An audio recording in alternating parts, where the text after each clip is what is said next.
বাবার হাত থেকে নে। হ্যালো বন্ধুরা, আমার চ্যানেল রিঙ্কি দাস ব্লগে তোমাদের সবাইকে অনেক অনেক স্বাগত। তো আজকে একটা নতুন সকাল, আর আমাদের বাড়িতে অতিথি এসছে, তাই জন্য দেখো সকাল সকাল বাজার হয়ে গেছে। এখানে রয়েছে অনেক কাঁঠাল, কলা, আপেল, বেদানা, সব রকমের ফল। দেখো কাঁঠালগুলো কি সুন্দর খাজা আর বেশ বড় বড়, খেতেও কিন্তু খুব মিষ্টি হবে। তাহলে চলো ঢেলে নিই কাঁঠালগুলো। এতগুলো কাঁঠাল, ভাবছি কে খাবে, সেরকম কিন্তু খাওয়ার মানুষ নেই। আর এদিকে দেখো এত কাঁঠাল নিয়ে এসছে শ্বশুরমশাই, আর মেয়ে ব্রেকফাস্ট করতে বসে গেছে, এখানে খাচ্ছে তার পাশে। আর এদিকে দেখো বাজার থেকে কী মাছ এনেছে, চলো বের করে নিই। দেখো তো এটা কী মাছ, তোমরা চিনতে পারছো নাকি?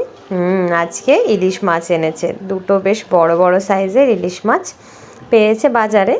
তো বেশ ভালোই, একটা মাছ তো ভীষণ ভালো, আর একটা মাছ একটু দেখছি একটু নরম নরম হয়ে গেছে, ভালো করে হাতে ধরে আনতে পারেনি। তো এই ইলিশ মাছটা কিন্তু সবারই প্রিয়, আর অতিথি এসছে বলে কথা, তাই ইলিশ মাছ হবে না এই বর্ষাকালে, এটা তো হতেই পারে না। আজকের মেনু কিন্তু অনেক বড়, অনেক কিছু রয়েছে তাতে। বড় জেঠু, জেঠিমা, বড়দিদি এসছে বলে কথা, তাই জন্য জমিয়ে খাওয়া দাওয়া আর আড্ডা হবে। তো আমি তাই জন্য এখানে আগে মাছগুলো ধুয়ে নিচ্ছি ভালো করে। তারপরে এই দেখো শ্বশুরমশাই বসে গেছে এখানে কচুর শাক কাটতে। কচুর শাক কিন্তু ইলিশ মাছের মাথা দিয়ে বেশ ভালো লাগে। এই দেখো কতটা হয়েছে কচুর শাক এখানে। কিন্তু কি বলো তো, তোমাদের একটা জিনিস দেখাচ্ছি যে কচু শাক এতগুলো মজে গিয়ে কতটা হয়েছে। এই দেখো কচু শাক রান্না করে কতটা কমে গেছে। আর এদিকে হয়েছে শাক ভাজা, ইলিশ মাছও রান্না হয়ে গেছে বেগুন দিয়ে, আলু দিয়ে। আর এদিকে রয়েছে শুক্তো, সাথে রয়েছে এখানে শাপলা ভাজা পেঁয়াজ দিয়ে।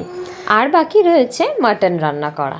মাটন রান্না করা হয়ে গেলে ব্যাস কমপ্লিট আমাদের রান্না। তো এখানে দেখো আমি কষিয়ে নিচ্ছি মাটন বেশ ভালো করে, আর আলু ভেজে তুলে নিয়েছি। আর একটু কষে গেলেই ব্যাস মাংস সেদ্ধ করা জলটা দিয়ে দেবো, আর লাস্টে নামানোর আগে এই টক দইটা ভালো করে দিয়ে দেবো। ব্যাস তাহলেই আমাদের কিন্তু মাটন রেডি। মাটনে জল দিয়ে যে এদিকে এসছি, দেখি মেয়ে আমার ডান্স করে দেখাচ্ছে বড় পিপিকে। বেশ ভালোই জমেছে কিন্তু বড় পিপির সাথে। বড় পিপির সাথে খুব মজা আনন্দ করেই কিন্তু কাটাচ্ছে।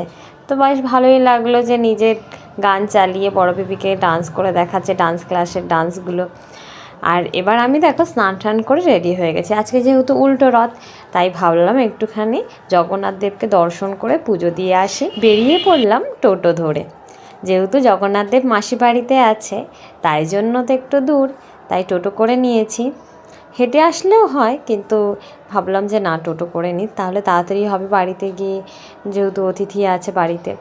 তো এই দেখো এখানে মাসির বাড়ির সামনে দাঁড় করানো আছে প্রভু জগন্নাথ দেবের রথ। প্রভু জগন্নাথ দেবের রথকে আবার সাজানো হচ্ছে, যেহেতু উল্টো রথ, উনি আবার নিজের বাড়ি ফিরবেন, তাই জন্যে। তো ঠাকুরের এখানে আমি ডালা কিনে নিচ্ছি, এখানে ফুল, পদ্ম ফুল, তো প্যারা, সন্দেশ, ধূপকাঠি, মোমবাতি সব নিয়ে নিয়েছি। তো এবার পুজো দেওয়ার পালা। তো চলো পুজোটা দিয়ে নিয়ে আগে প্রভু জগন্নাথ দেবকে। বেশ ভালোই ভিড় ছিল, কিন্তু উল্টো রথে যতটা ভিড় হয় তার থেকে মোটামুটি কমই ছিল। কিন্তু এই দেখো প্রভু জগন্নাথ দেবকে কি সুন্দর লাগছে না, মালার পর মালা একের পর এক কিন্তু চড়ে যাচ্ছে প্রভু জগন্নাথ দেবের ওপরে। প্রভু জগন্নাথ দেবকে পুজো দিয়ে এসে এখানে দেখো গোপাল সোনাকে বদ্দি ভাই নিয়ে এসছে বাড়ি থেকে। তো আমি তার জন্যে একটু মালপোয়া নিয়ে এসেছিলাম। মালপোয়া তো নিবেদন করা হয়ে গেছে, তখন আর ক্লিপ নেওয়া হয়নি। তো এই দিকে দেখো আমাদের খাওয়া দাওয়া হয়ে গেছে। তো এখন ভাবছি একটু মেলায় যাব, মেয়েকে তাই জন্য ঘুম থেকে তুলছি। মেয়ে তো কিছুতেই উঠবে না, যেই বললাম যে মেলায় যাব সেই চট করে উঠে পড়লো। উঠে পড়।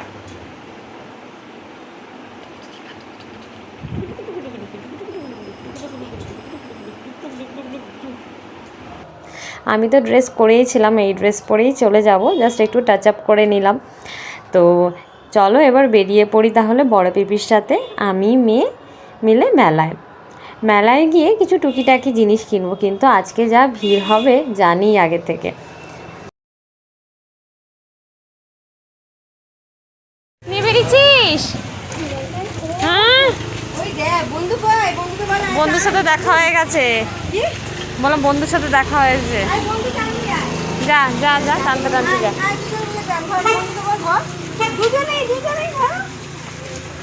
ধরো কি সুন্দর তোর রথটা। দেখো শুধু মানুষের ভিড়, সবাই একই সুরে গান গাইছে, জয় জগন্নাথ জয় জগন্নাথ জয় জগন্নাথ। আর এই ভিড়ের মধ্যে মেয়ে কোথায় যাবে কী করবে কিছুই বুঝতে পারছে না। তো কোনো রকমে আমরা মেলার মধ্যে ঢুকে পড়েছি। এবারে কিছু টুকিটাকি জিনিস কিনে বেরিয়ে পড়বো তাড়াতাড়ি করে, না তো আরও ভিড় বেড়ে যাবে।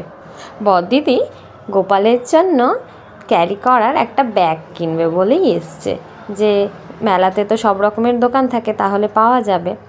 আর সেটাই আমরা খুঁজছিলাম, কিন্তু পেয়েছিলাম, কিন্তু সেরকম ভালো পাইনি বলে নেওয়া হয়নি। তো এবার বাড়ি চলে এসেছি, দেখো কত কিছু খাওয়ার নিয়ে, এখানে পাপড়ি চাট, ফ্রাই মোমো, আইসক্রিম সব নিয়ে চলে এসেছি বাড়িতে।